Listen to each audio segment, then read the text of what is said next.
we've gone down the, or it's almost forcibly gone down the disc line with seeding because we're wanting to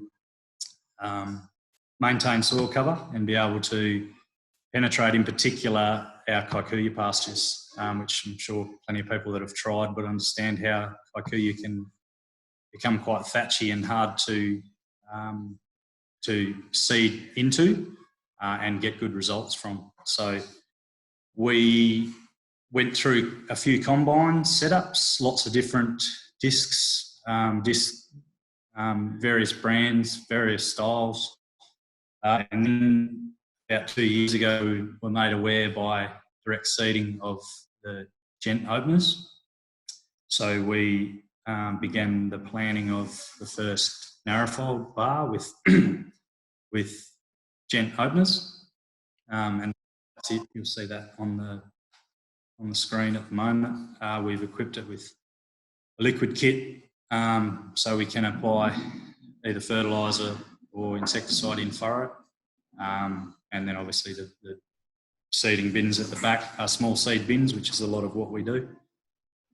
To cover, basically the idea that we have had is to start to, rather than rely on weather, start to retain soil moisture through cover. And obviously this machine's a vital link in that, because when you've got a heavy mulch layer, a mulch cover, or even a heavy kikuyu, a heavy thatch, getting the seed into the bed is the problem. This machine has really changed the game for us. I guess we battled a lot with the other styles, and this one's really doing well. I'll go to the, excuse me, do I hit there? Sorry. So this is basically what we're trying to achieve. The way that we've been approaching kikuyu, which, because we were feedlotting and basically backgrounding or breeding cattle, a lot of our pastures were kikuyu dominant. So we have tried to find ways to I guess gain results straight away by spraying kikuyu out and sowing into it now in the autumn. We sort of found we were hitting dead ends there.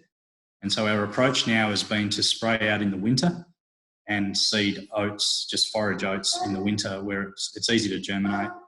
We then grow that through the spring and then either harvest or graze it, but basically leave a heavy trash load or a mulch load there, which you can see in that photo. So then the following year, we can go in with our high-end, our more expensive crops like, you know, your ryegrass, your clovers, and all the stuff we all know of. The one on the photo on the left here is actually Raphno. This was a real stab in the dark, I suppose. That was a standing oat crop that we seeded into, probably about 5 tonne organic matter there, and we just Hail Married it and put that in as a bit of a trial, only 10 hectares. This was in August, late August, I think it was. And yeah, anyway, that just illustrates probably the far end of what we're trying to achieve with cover. That's obviously a bit excessive, but we've just been pushing the limits a little bit with this Raphno crop because it is so vigorous. One benefit that we have seen, which probably wasn't aimed for, was, you'll see the photo on the right. This is a oat mulch from last year that's self-sown.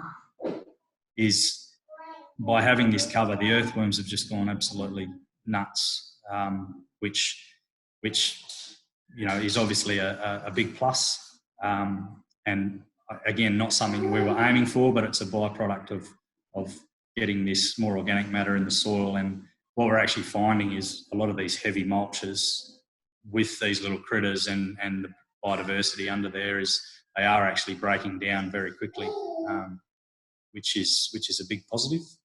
I've got a few photos of various different stuff we're doing. Basically, our idea is having a living soil. The one on the left is actually outgrown range. It was a sorghum, probably a failed sorghum crop through the summer because it's been dry, which has been sown over with oats and ryegrass and clover coming through as well. So we're doing a lot of this sort of stuff now because we have the ability to go through crops with these discs with minimal disturbance. And that's just an example. Another one is RM4 vetch. All these sort of different, traditionally our area has obviously been ryegrass, clover and kikuyu. We're finding a lot of benefits in jumping to different stuff like this RM4 and antis clover. We do like antis. That's an example of the root mass that we're trying or achieving. You see the nodulation there. Robin, I've just a couple of questions coming in on the chat before you go too much further. Tim just asks you, do you think a triple disc machine cuts through the thatch? What we found, we have tried a triple disc, and triple disc does cut through it. Our issue that we had with that triple disc machine was still penetration. We were finding with the modules that we had behind, we were having issue with either going too deep or too shallow, if that makes sense. And in saying that, with the way that we're doing it now with kikuyu, probably a triple disc would still work, although we haven't tried it because we don't use that machine anymore. So I guess to clarify with the discs, the penetrating kikuyu probably would work better with other discs through the winter and sowing winter oats like we're doing now. But come now, when we're going through this heavy mulch, we never had the success and the soil contact. I guess going into the machine a bit more, I probably didn't want to focus on it too much, but the machine, the way that it places the seed and the press wheel basically coming in on an angle, what we're finding is it's pressing the seed into the side wall, if that makes sense. And so we're placing the seed into non-disturbed soil, if that makes sense. And we're finding a lot better germination results. And I believe it's because of when you have a triple disc machine or a disc straight down, it's dropping the seed in, while it is minimal till, it's still dropping it in disturbed soil. So on a perfect start, it's no problem and it's fine. But when we're trying to achieve these summer type crops, we're basically often operating on minimal moisture. We've found the angle of that disc, for whatever reason, and without trying to pump its tyres up too much, has really shown results. And the story behind us really being interested in that was we actually did have an old combine that was worn out and the modules were bent one way in about 4 or 5 modules. And those modules, every time you would notice strips of those, every time you got better results there. So that's my theory as to why it is, why it does that. Yeah, so hopefully that answers that question. Yeah, thanks, Ken. Yeah, so I'll just roll through a few. Obviously, our bridging the gap. This ties into our Nurture Fund project, which the bridging the gap thing was obviously around well before then. We are putting up a centre pivot, which is obviously what we were going to be looking at. 2 things there. Obviously, no one can be here, but secondly, the pivot's not up.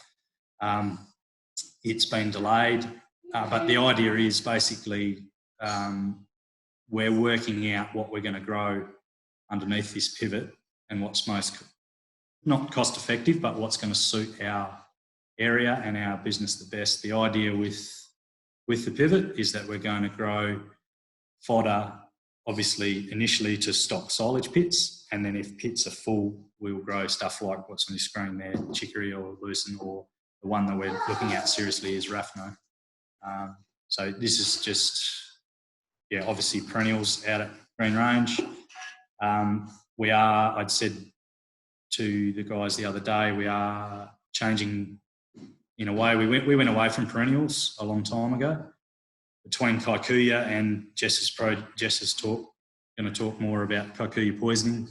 between the issues with kikuyu, in my opinion, the lack of production with it, as well as even perennials, like we did have perennial ryegrass through some of the farms years ago.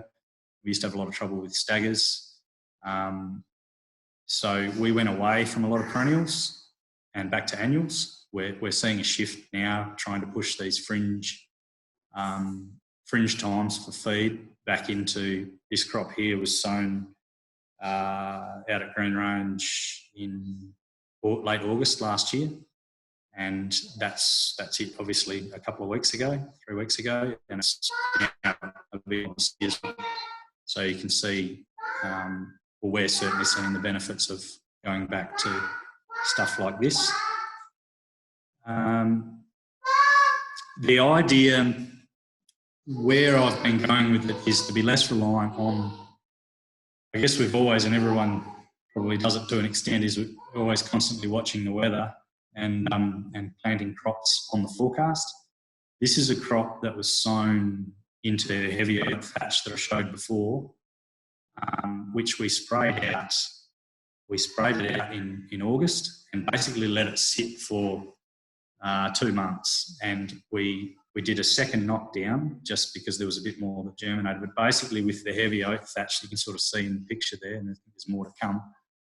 We basically just stored all that moisture, and then this crop at that stage there had only had about, I think it was about 10 mil of rainfall from the sky on it.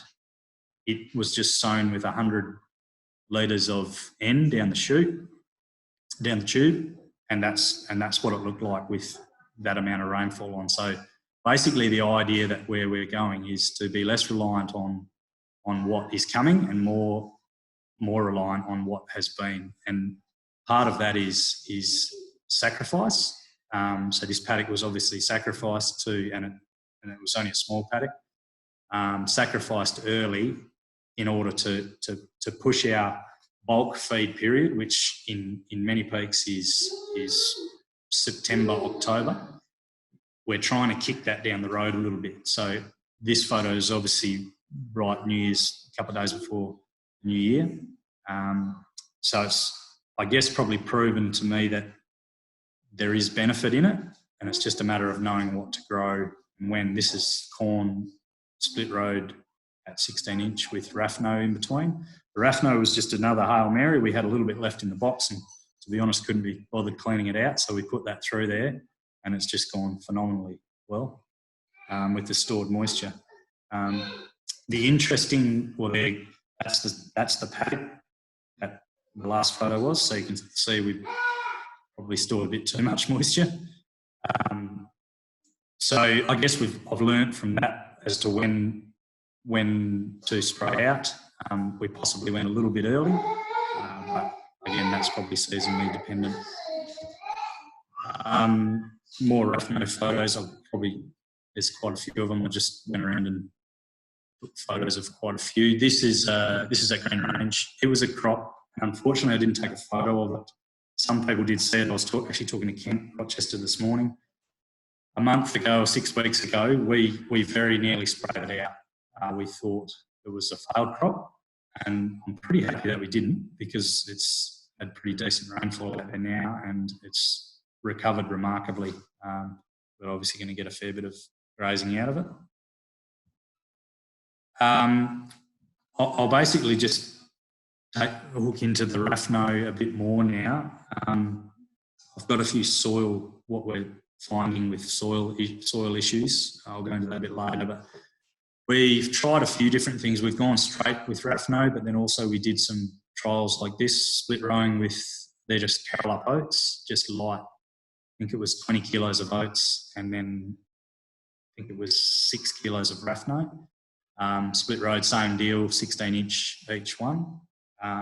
This was sown early September, as you'll see, this is a recovering kikuyu paddock. It was sprayed out the year before and then grown oats, and then you'll see the trash there. It's probably maybe not as much trash as we would have liked, but yeah, the results were That's in, or 23rd of October. We grazed it shortly after. What we found with the Raphno was it will require 10 days acclimatisation or adjustment. So we had a similar crop. I think it's in a photo coming up. It was planted pretty much on the same day that was straight Raphno. We put the mobs in the same day, same amount of grazing time. The ones on straight Raphno, even though they had hay and straw available, they didn't gain any weight for the 10 days. We put a mob in this paddock with with oats on offer as well, and they averaged 1.5 kilos a day on the 10 days. So they never missed a beat by having something else. In my opinion, just feeding them straw and hay doesn't cut the mustard though, because once they get a taste for Raphno, they do like it. And then they were basically ignoring our hay and straw and eating the Raphno, and it was obviously aggravating their stomachs to an extent, which they do get over. And then once they're acclimatised to it, it's full steam ahead. The issue that we found, which Metcalfe and Kent will understand, is these little fellas. This has been the biggest concern for us, but interestingly, what we found with our stored moisture crop that we saw before that had the corn through it, it was planted over the fence from a crop that was planted into a ploughed paddock. The ploughed paddock we had to spray twice, I think, for diamondback moth.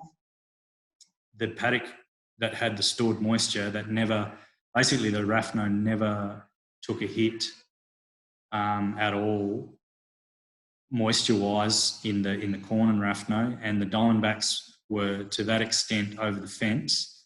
They didn't bother the stuff that was happy in moisture. So basically what it's taught me is I think there's been a bit of concern about Raphno or its vulnerability with that.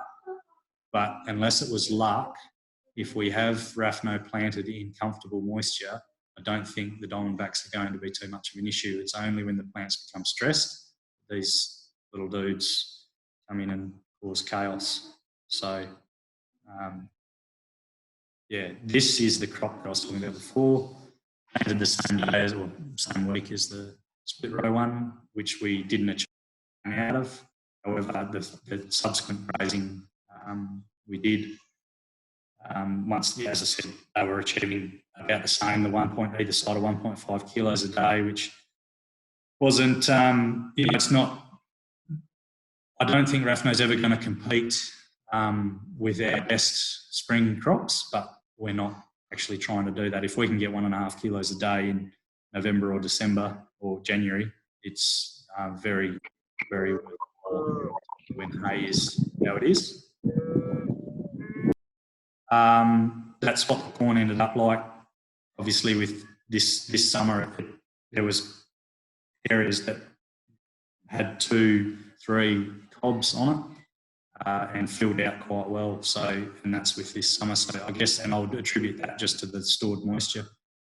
The Raphno plant there, you'll see, is basically a tree. We've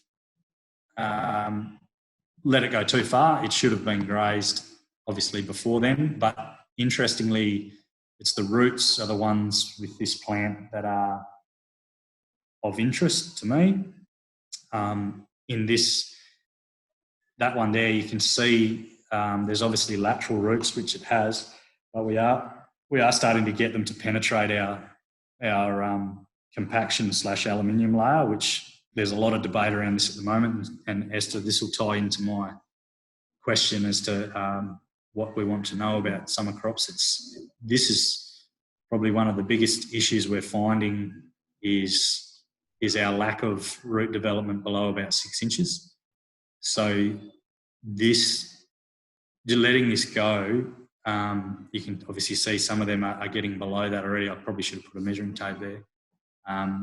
That's pretty exciting for me because we are finding in our sands here, we do have a real issue there with compaction, whether it be whatever the reason may be. But this is tying, what we're finding is it's tying into another problem, which Jess will touch on as well, is our trace element issues. we're finding on some of our places problems with molly tie-up, or molly tying up other elements like copper. We're finding we've got copper available, but it's not available plant available, but not available to animals. And we're probably in our infancy as far as knowing, and I'm probably talking out of my hat a little bit, but basically we know we've got a problem there, and part of our tackling it is going to be trying to get plants and or steel to penetrate this layer and start getting pathways there so our worms and our crops that follow can penetrate and access what's below it. Because we're finding, I guess, in a lot of paddocks, crops may have died off, we dig down, we get below 6 inches, and there's still soil moisture in the sand. There's still soil moisture there. So I guess that's potential for me, and we need to work out how to access that. And certainly by initial trials with this Raphno, it looks pretty positive. I think there's another photo here. This is a young Raphno plant. And obviously part of that also is pH. Anywhere where the Raphno struggled this year, through this dry summer, was lower pH. Anywhere below 4.5, we saw it battle. But anywhere above, like you can see here, those roots were, there's very few going laterally, they're all heading straight down. So that's probably another thing we've learned with the Raphno. But certainly, probably to round it out, we're looking seriously at putting it under the sprinkler. Obviously, depending on what we're trying to grow, once our pits are full, it certainly is this summer has probably given me a lot of confidence that there's a lot of potential there. We just need to work out how to manage our subsoil issues and perhaps, as I said, look more towards what rain we've got rather than what's coming. Basically I would just to leave you with, that would be my question of what I don't know, and what I would like to know more of is basically the subsoil and tying that in with pH, trace elements, and what we're doing wrong as far as fertiliser regimes, molly, etc., etc. But we've got 22 people online.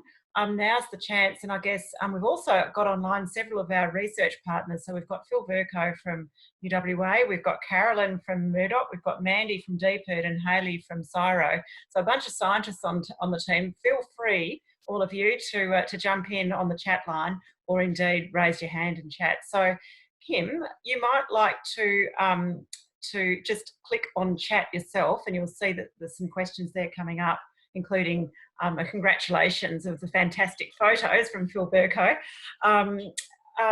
We've also got Andrew Wallace online from Summit, and Andrew, I see, says perhaps copper deficiency in livestock in the South Coast is an issue, and absolutely Andrew will be talking about that particularly with Jess. Tim's got a question there. Molly tie-up for crops or livestock, or both, Kim? Well, the molly, what we've initially finding, and Jess will probably go into it more, but we're finding initially, well, I guess in its infancy, that molly is having, we've spread basically our farm that has had the most, has been having the most issue, has basically been loved to the nth degree, as far as it has had exactly what's recommended, if not more.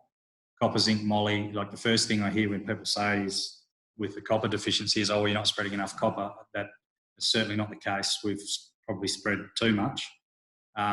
It's basically that the copper's not transferring to the animals. And as I said, I won't go into it too much, Esther, because Jess will cover this pretty well, I would have thought. But certainly we're seeing it in the animals rather than the crops. We've got no issue in growing the fodder.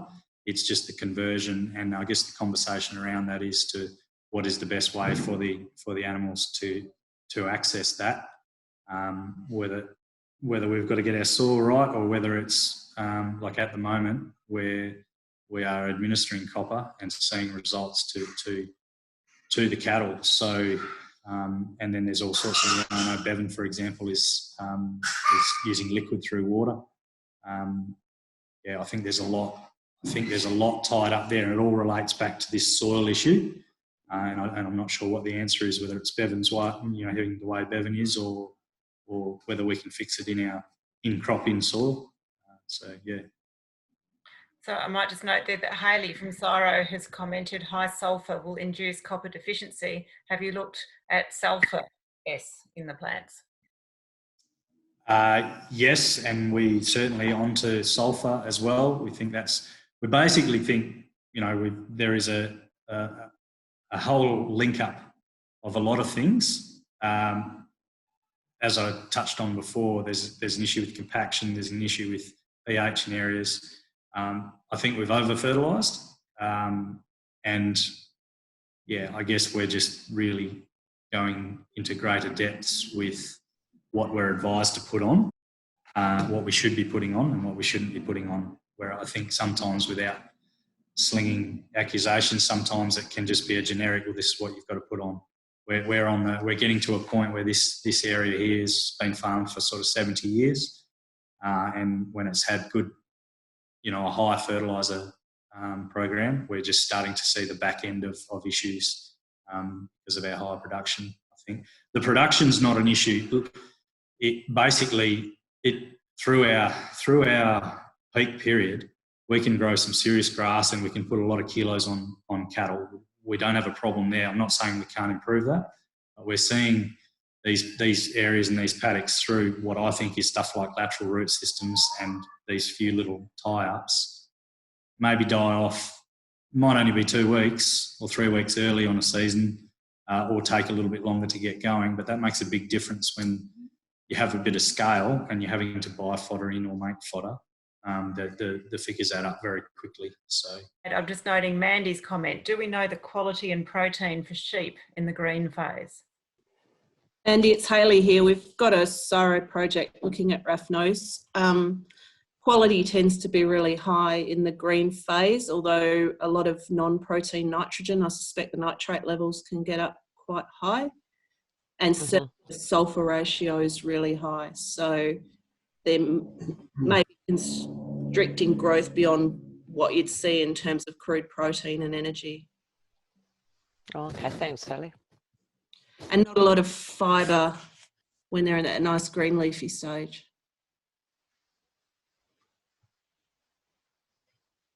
Kim, I have another question, if you don't mind.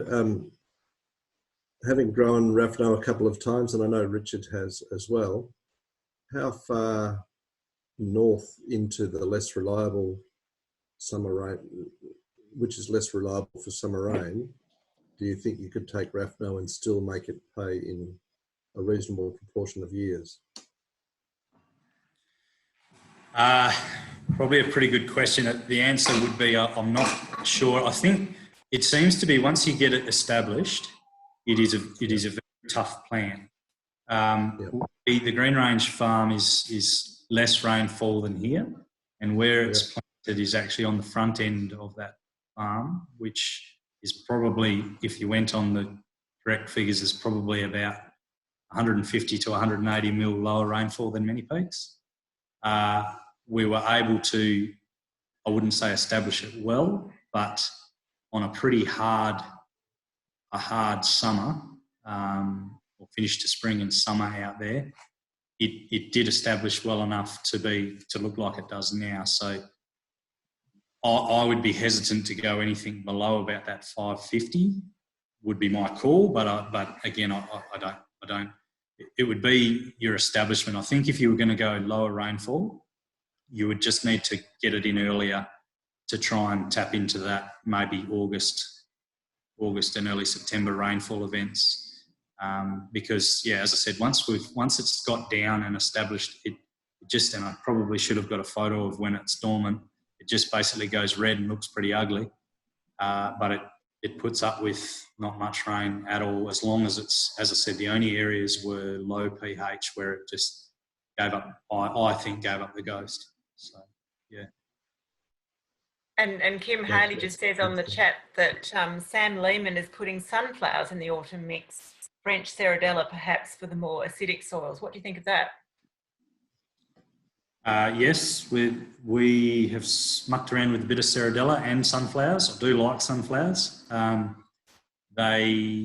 This year, sunflowers weren't so good. We actually sowed 30 hectares in October, and they are just coming up now. So I